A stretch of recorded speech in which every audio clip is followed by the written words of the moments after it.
Hello and welcome to LearningEngineer.com, where we engineer learning for efficiency. My name is Michael Langdon, and today we're going to talk about punctuation, and we're going to talk about punctuation by function.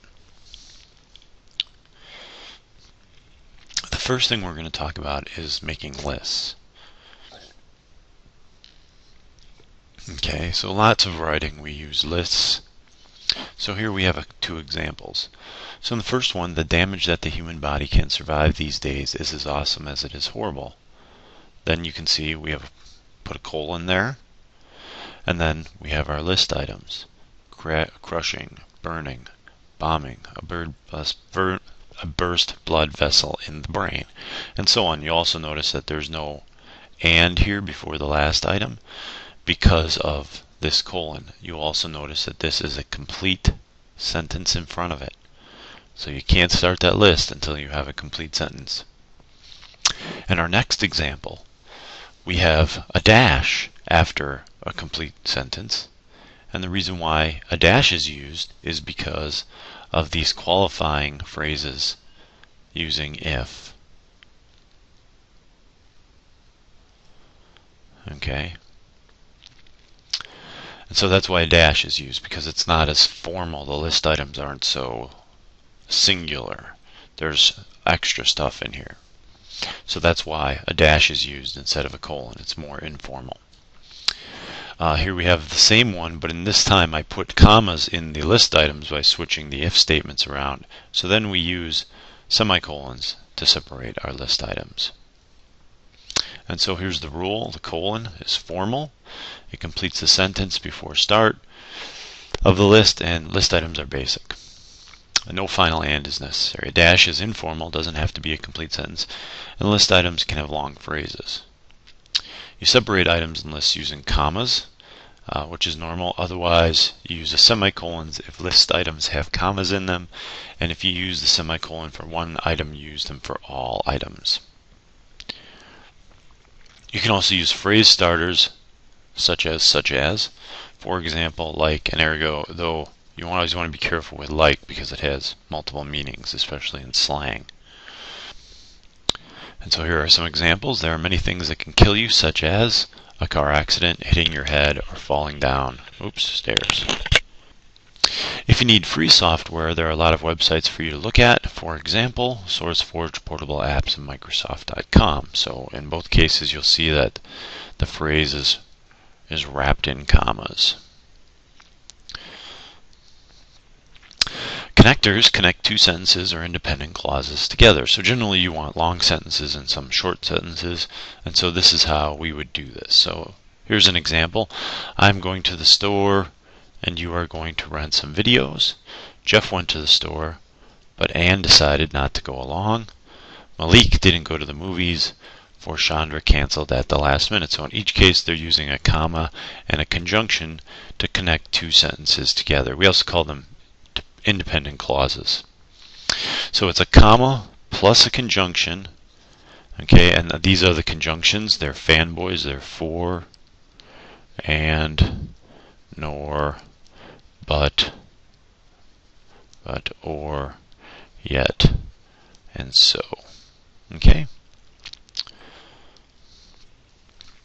When don't you use the comma with the conjunction? Well, when there isn't a subject in the second part because it is carried over. So here is I ran and caught the bus, I stopped and bought some food. So it's just a two-item list of the things you did. So that's why it doesn't need a comma. There's no subject. You can also use just a plain old semicolon, which is right here. So I went to the movies, semicolon, you went to the store. Or a semicolon with a transitional word and a comma. So I went to the movies, however, you went to the store. We can always use subordination, but you have to add a dependent word to the beginning of one of the sentences, and turning it into a dependent clause. So these are just a few. There's a lot of them actually, but these are the main ones. So and what they do is they add a condition to the sentence. So turning it from an independent clause to a dependent clause. So here we have because it was snowing out. So this is the dependent clause. You'll see that if we got rid of because, it would be it was snowing out. That's a sentence. But Because this isn't it, it needs this part to make sense. So that's what subordination is. If you stop at the store, and remember these when they come at the beginning of the sentence, get commas after them, pick me up some shoelaces. I will grab some milk when I stop at the pharmacy. So this is the dependent clause now because of when. Parentheticals. Parentheticals add information to the sentence. Parentheses, for example, add information that references outside the sentence or writing. So for example, my favorite examples would be like see a figure or chart or see a website. So it's not really dealing with the writing. You can use commas. Commas create them by adding information. So here we have my introduction to college writing instructor. Mr. Langdon is teaching us about punctuation. So Mr. Langdon is the information that we've added that's not necessary to the meaning of the sentence. So that way we wrap it in commas. If we want to know if we should put commas around it, take it out of the sentence. My introduction to college writing instructor is teaching us about punctuation. Do we need Mr. Langdon? No, we don't.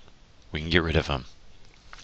Here we have Mr. Langdon, my introduction to college writing teacher, is teaching us about punctuation. So here, this is the part that's added. Okay. Now, can we take it out? Mr. Langdon is teaching us about punctuation. Yeah, we can take it out. Dashes if information that you added has commas in it. So here we have kind of a list in the middle of a sentence. So tools for reading and writing and scientific experimentation are there, dashes, books and paper, labs and work boxes, dash, and those things necessary for the arts, dash, paint, music, costumes, room to dance, likewise available. So since we're adding this information to the sentence and it has commas, then we have to avoid confusion by putting dashes around it instead of commas.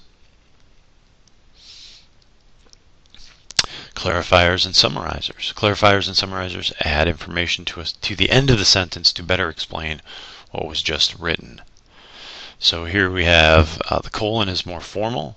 To create it, he and his team embedded particles of gold and silver into a gel made mainly of methyl methacrylate. The raw material is perspex. So what this is doing is it's clarifying what methyl methacrylate is.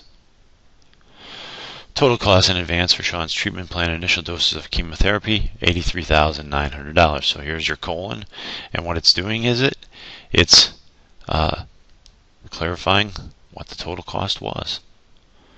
When we debate healthcare policy, we seem to jump into the issue of who should pay the bills, blowing past what should be the first question. Why exactly are the bills so high? So here we have kind of a counter summation, and basically what this is it's leading up to. So it's a clarifier again. So it's clarifying this upper part, which I didn't do a good job of underlining, but the dash is more informal. Bad news was the bill, $995. So look, there they use a comma for the active bill.